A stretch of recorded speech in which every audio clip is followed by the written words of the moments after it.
Happy morning, students. This is your RVR sir. Today we are going to learn one more important and interesting concept in the interference unit of our applied physics. That is nothing but classification of interference. We know that you might have studied in your previous classes. Interference is broadly categorized into two types according to your previous knowledge, that is constructive interference and destructive interference. Already you have studied in the previous classes. Anyhow, just for the sake of better understanding, again I am going to revise the same concept, that is constructive interference and destructive interference. What do you mean by constructive interference? When the crest of the one wave is exactly falls on the crest of the another wave, then the resultant amplitude of the resultant wave is maximum. Then we call it as constructive interference. In the similar manner, if the crest of the one wave is falls on the trough of the another wave, then the resultant intensity gets minimized. Then that is called destructive interference. For the sake of better understanding, I am going to draw two diagrams. That is classification of interference.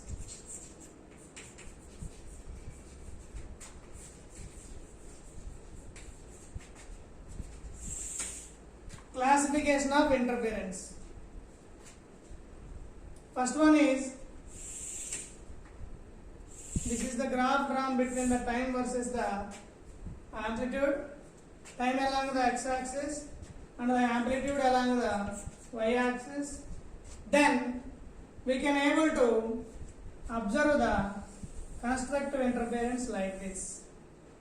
For example, the two waves are interfere constructively. I represented one wave with the continuous line and the another wave with the dotted line. Then the resultant wave, amplitude of the resultant wave gets maximized. This is the case of constructive interference. Constructive interference.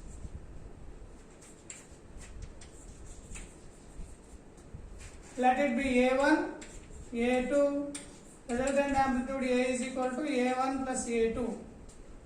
Similarly, we are having one more category, that is destructive interference.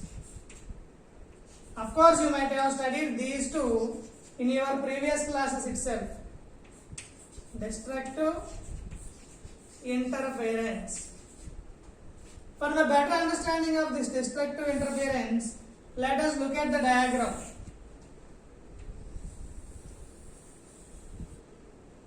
A1 is the amplitude of the one wave and A2 represents the amplitude of the second wave.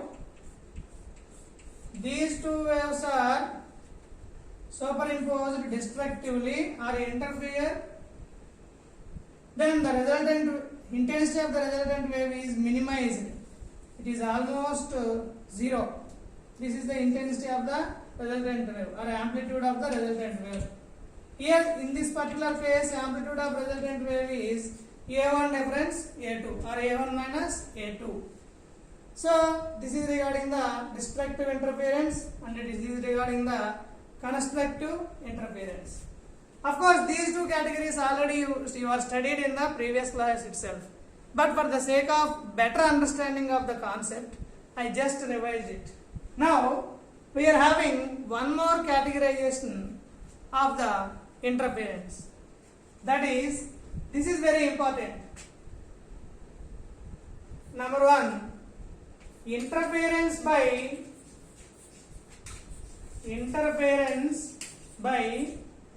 division of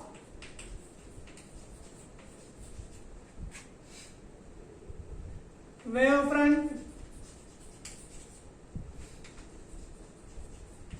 and the second one is interference by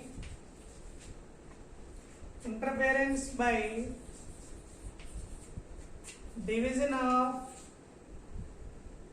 amplitude.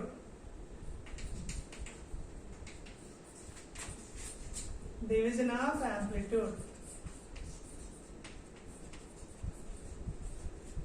These two are very important categories we are going to discuss in our today's class. If you look at the interference by division of amplitude, what does it means? When the intensity of the incident light is divided into two parts in the first category, that is interference by division of wavefront category. The wavefront of the incident wave is divided into two parts, either by reflection or by refraction or transmission, whatever it may be. And after traveling unequal distances, these two parts reunite together at some angle to produce the interference pattern. Then such category we call it as interference by division of wavefront. For the better understanding of this category, let us look at the diagram. S is the source from which the waves are propagating in all directions. Here we are having two slits, that is S1 and S2 are the two slits. Then what happens according to Huygens theory?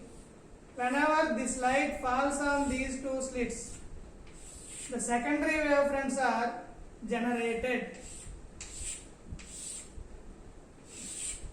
Again, these secondary wavefronts are overlapped each other. If we observe the same on the screen at point P1,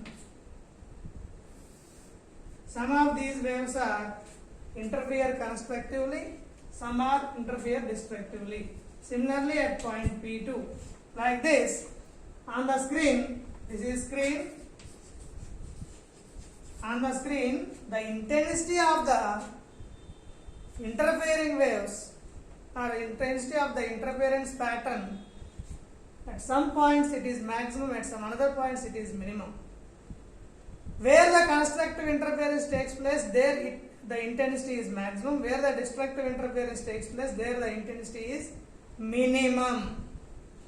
So this is regarding the interference by division of wavefront category. This is best example. Of course, you might have studied this particular phenomena, which is nothing but Young's double slit experiment. So the examples for the interference by division of wavefront category is Young's double slit experiment. Already you have studied in your previous classes. Young's double slit experiment. Lloyd's single mirror experiment. Lloyd's single mirror experiment.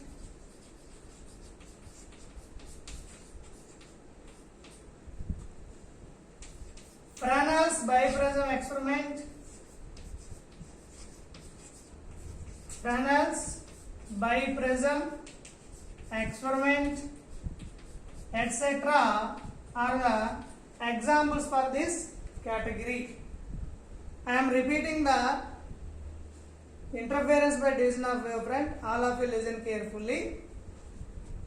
Here the wavefront of the incident wave is divided into two parts. At S1 and S2, it is divided into two parts. Now, after traveling some unequal distances, for example, S1 waves are traveling some distance and S2 waves are traveling some another distance. After traveling unequal distances, these two waves are interfere at some angle to produce the interference pattern. This is regarding the what we call it as interference by division of wavefront. That means the intensity of the incident wavefront is divided into two parts by means of either reflection or refraction or transmission, whatever it may be. After traveling unequal distances, these two parts are reunite together to produce at some angle, to produce the interference pattern. This is regarding the interference by division of wavefront category. Now coming to the interference by division of amplitude. The name itself indicates that here the amplitude of the incident beam is divided into two parts by means of either reflection or refraction, and then they travel unequal paths recombine together to produce the interference pattern. For the better understanding of this particular interference by division of amplitude category, let us consider the example of soap bubble. Let it be incident amplitude or incident beam. Simply we can say that. That means the amplitude of the incident beam is divided. How it is divided? Some part of it is reflected by the top surface itself, and the remaining part is refracted into the bubble or film, and again from the bottom surface of the film it is reflected back, and they are traveling in the same distance, same direction. If we are observing in that direction, then we can able to observe the beautiful interference pattern on the surface of the soap bubble. That means the intensity of the interfering or the amplitude of the incident beam is divided into two categories after traversing unequal paths. Just look at the diagram, you can easily understand the concept. The ray 1, this is ray 1 represents the top surface reflected light ray, and ray 2 represents the bottom surface refracted as well as reflected light ray. That means ray 1 travels some distance, let it be 10 centimeters, whereas ray 2 travels some 30 to 40 centimeters distance. That means ray 1 and ray 2 travel unequal distances. Of course, again they reunite together at this point, and at that point, if you are observing carefully, if we are viewing from that point, then we can able to observe the beautiful interference colors on the surface of the film. That is nothing but interference pattern or interference bands on the film. This is regarding the interference by division of amplitude category. The best examples for interference by division of amplitude category is Newton's rings experiment,